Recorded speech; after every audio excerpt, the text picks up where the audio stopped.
Hi tech Ajay बाबू hi tech Ajay बाबू hi tech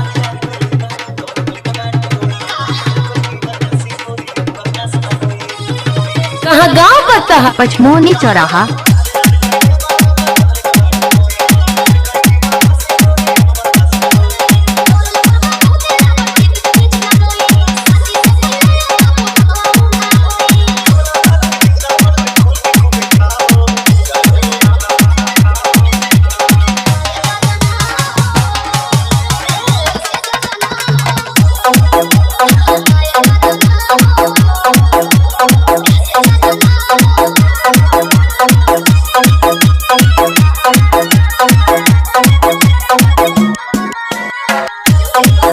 Ajay बाबू हाईटेक अजय बाबू हाईटेक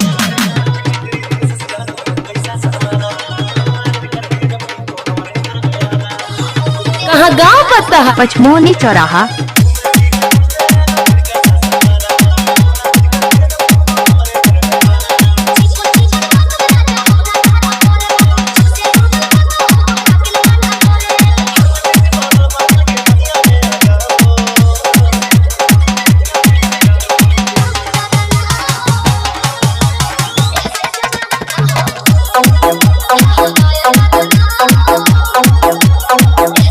अजय बाबू हाईटेक पचमोनी चौराहा।